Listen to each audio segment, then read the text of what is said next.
Hi. Hi, my name's Colin.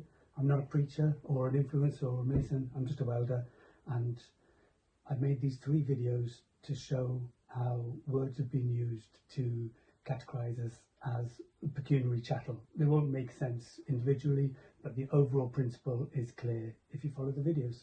So thank you for watching, and I'll just go through the slides. From the dawn of civilization, some have watched and learned that they can tie men up like animals, cattle, and use them as slaves. Nowadays they don't need ropes or shackles. We are bound by our words as we accept their terms and conditions.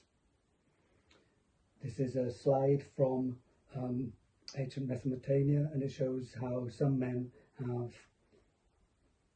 treated other men like cattle, chattel, and how they've been groomed and bound. The words that we use in a day-to-day setting, which have been normalised, like cattle, we are in fact categorised as chattel, as you'll see at the bottom corner of the page. And you think, well, that doesn't really relate to us, but the cattle is a ruminant animal, animals of a group related to domestic cattle. So we go through the dictionary, we just look at words and what they actually end up meaning on the balance of probabilities. Ruminant is throat, and related is the same group and type. So with the same group and type of animals with a throat and with the same behavioural attributes. So also ruminant means to regurgitate, to contemplate, to go over information and not correctly process it necessarily. And also in Hebrew, the most basic meaning of the word soul is throat. So in Latin, in an allegory, we can basically relate to a group or type of animals with a ruminant throat that regurgitates, contemplates information. We're thinking about it. Repeat information without comprehending it. Regurgitate. So what they're basically saying by calling us chattel, is that we are not acting on what we've heard. We're just repeating the words and not understanding the overall principles. In the Bible, it says, do not swear an oath. But we swear an oath on a day-to-day basis. We're told that, oh no, that's not what it means other things, but it's quite simply there in black and white. We swear to tell the truth, and in my other slides it shows how truth, the definition of the word, also can mean not just a fact, but a belief that is accepted as true in the dictionary. So it's all about how people have used the definition of words and the complete overall principle of a word to categorise us, to make us subservient, and to put us in particular bond or binds. A plight, a pledge, an unfortunate situation, French plit, which is, I can't speak French, but fold, and we're back in the fold, as every time we answer, we respond, we pledge again. This has been normalised so that it would be silly to say otherwise, but we've been slowly altered in the way that we use language so that we accept these terms and conditions. Reply is back into the fold. A fold is an enclosure, a pen enclosure in a field where livestock are kept, especially sheep and stuff, but shut livestock in a fold. So we are ruminant animals that are kept in a fold. We keep replying, pledging again. We do not follow the words of the Bible, we regurgitate them, but we don't actually do what it says and don't take an oath. A person of a specific character, natural, of a natural man. The heavens and earths are the Lord's, but the earth is given to the children of men. So we all share the earth. This has been agreed It's in the mandate of the Bible. The majority believed in it at one point, and it says also in the Bible, the natural person does not accept the things of the Spirit of God.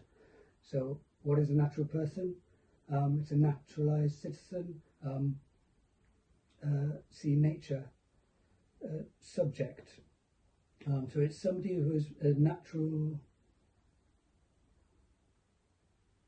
has become a British subject under the Naturalisation Act. I'm hoping that what will happen is that you will understand the overall principle that I'm trying to portray here when you see the other 3 videos, and that you will see, just by looking through the dictionary yourself, you can easily check this sort of thing on your phone, and you'll see that the meanings of words that we agree to, the terms that we are conditioned to accept, leave us in a bad light and losing our legal position as owning a fair share of the earth, for a start. Subject. We are subjects, a material from which things are made, it says from the Latin. Bound by, subject to, cause for someone or something to undergo a particular experience. In my other videos you'll see the word particular means separate individuals rather than the body of Christ. Bring a person or country under one's control.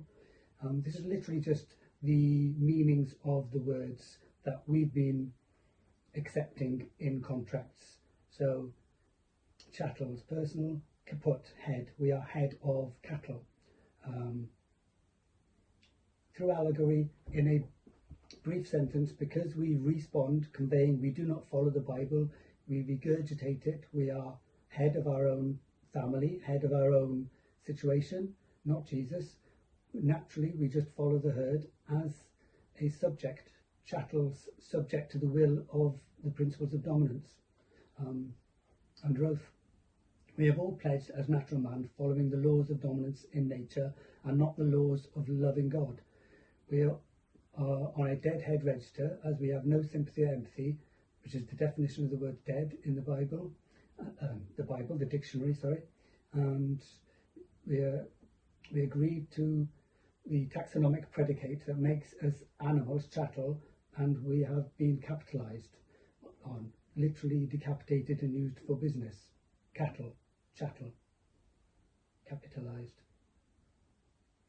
Convey, communicate a message informally, understandably. Transfer the title of property. We all own the earth. We've transferred the title of that property to those who run the world, and that we've accepted their terms, that we are chattel. Pledge, a thing that is given a security for a fulfillment of a loan. Commit a person or organisation by solemn promise. It says in the Bible, do not take an oath for these reasons, because we are being bound like cattle. So the old French Bondi, I can't speak French. Rebind, bind again, a bondsman, a slave, a person who stands surely for a bond. So we get to have shiny cars and houses, but would we not have these things by helping each other anyway? But we're convinced that we have to take oaths and reject Jesus in order to get them. Human Bondi. There's a lot of history I can go through, which is time consuming, which goes to show the origins of human as a word and how it came from Mesopotamia and Enki. But at the moment, let's just look at the word itself. So it's comparative with humane, the earlier form really of human, with equal. We presume that we are the ones being treated, that treat other people humanely and inflict the minimum of pain, but are we having the minimum of pain inflicted on us as long as we keep working? We have pledged as cattle. Human, hue, habitual aspect marker. On the balance of probabilities of the definition of this word in different contexts, we get to the conclusion, basically. So is an imitative word. Copying or following model or example. We just do what we're told. Humming comes from bombus, which is to do with Bondi and being in a bond, human, humane, and all of these words are linked through their definitions and through history, their etymology. House Bondi, how the HUS there, and Bondi is occupier and tiller of soil, those who are doing the work. This will make more sense with the other video, and if you check out Mesopotamian history yourself. Husk literally means little house. Hull. These all come from the same origins of the words at the start. I know I'll have people arguing about jumping from definitions and making loose connections in semantics, but these videos show on the overall balance of probabilities the nature of the words which have been used to bind us as human chattel subjects, so that we will agree to terms and conditions. We are bound by these words. Hue, and related to, hue literally dewlap of an ox. We go back to the word chattel and the definition of human being having a throat, a soul, regurgitating. The use of these words to have a clear description of a certain kind of person in allegory is what happens. The overall balance of probabilities that this is what this person conveys themselves as: dewlap, throat of an animal, cattle. Since the dawn of civilization, we have been convinced, influenced to choose to live in a competitive community, com-con. In my other video, it shows the origins of parts of words, which shows that this means intense force together from Latin, and munity is privilege. So, are you the privileged, or are you the majority of subjects to the privileged? Seeds of the dominant conifer, entrenched where dominant force rules, hovering over us, watching. Natural principles of dominance of eagles. My other video says about how the natural principles of dominance in nature are extracted, and they copy and use these to be able to control society. And because we accept their mandate, choose a sentence with a clause containing a subject and a predicate, a predicament, and respond in Latin, again pledge to entertainment. There's parts of my other video which shows the links to no earth hold. So we're in a herd or a flock, a band. Are all territories, countries bound by their to their territories by customs derived from the principles of dominance? Bond. These words again are linked: bind, bond, bondi, and a deed by which a person is committed to make payment to another. Pledge, bind, and predicate are words which you need to look up and relate to this. We are the ones putting the effort in because we are working and kept bound into situations as pecuniary chattel, that we don't realise it because we don't look at the overall meaning of those terms. We have duties that we have to carry out. Your human rights, you don't get them unless you first say that you are human. And by saying human, I know it's going to sound ridiculous, but it's been so normalised since the 1700s as a turn of phrase, human. Before that, it was a person, and anyway, it's been so normalised that people wouldn't say against it, and it seems silly to say otherwise. But by being human, you're agreeing to a number of terms. It's best that I clarified it on the other slide. I'm sorry, I'm not very good at talking this through. This is just research I've done because I found myself in a difficult situation and I need to put my position clear. And a whip, a strip of leather or length of cord, a fastening. Human as in race. These are other words in allegory for the parts of speech as in race.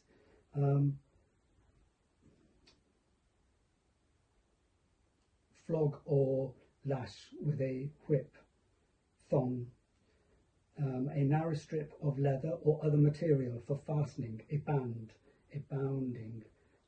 From ancient Mesopotamia, this literally is a lion which has been bound and using a liturgia to restrain it from doing what it would normally do and to control it. And this again is the same slide showing how Enki found that he could control others like him, others which would act more like cattle, using the principles of cattle rather than they would use the principles of dominance in other animals. Nowadays, the Watchers of Enki don't have to bind us or whip us, look up the word thong, yeah, or our word is our bond. Whether we realise it or not, we are all bound, Bondi, bound by words we use, contracted as natural man. We have legally rejected Jesus' principles of love and equality through our actions. We have voted to live in a community under the principles of dominance. Serve a sentence, a spell with a clause that keeps a subject in a predicament, predicated, using all the principles of dominance through language to keep us bound, subservient subjects. Thank you for listening. I think this won't make much sense on its own unless somehow you're interested in looking at the origins and the etymology of words anyway. But if you check out my other videos, you will see that there's more to this, and over the whole balance of what you find when you look at the words you've used to contract, there's only one clear conclusion to come to, is that we have been using terminology which puts us in a position where we can be dominated and subservient subjects, and we are not getting justice because we are unclear about how we portray our moral standing, and in my other video that'll be made clear about looking up words like morals and principles, because they don't always follow the first word that we think when we come to mind with morals, because the other video will explain. Thanks for watching, and yeah, please check out the other video.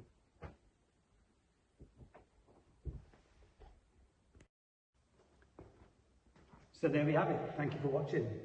It seems that we're all bound as pecuniary chattel, using terms, words, a day-to-day basis, terms and conditions that we accept, that reject the principles of Jesus and leave us subject to the principles of dominance.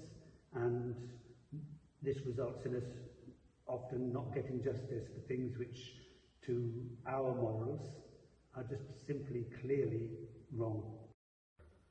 I knew that what happened to my father was fundamentally wrong, and I started looking into why the law wasn't doing anything, why somebody could be on their deathbed, abused, and everything taken from them, their family torn apart, and how come the police would do nothing. And then I started looking into words and what they meant and how we're categorised and how we're being treated as humans, and the definitions of words. You start to see that there's a whole world in allegory that we don't even realise that we're living. I know I sound like a muppet, but what else am I supposed to do to get justice? This person abused my father on his deathbed and got away with it because of the way that the law was structured, and because I was misrepresented, and she had powerful people working with her, and I just want justice for, it was just wrong what happened, and justice according to the moral principles of Jesus, not to the moral principles of dominance. I can't do anything about this. Only the majority can do something about this. We're all living in allegory, and the majority are chattel at the moment. So we just need to get this information out there, and hopefully people will see the majority can do something about this, not one person, the body of Christ. We all need to work together, understand what's happening, and choose not to be servants, subjects, choose to be equal in the body of Christ.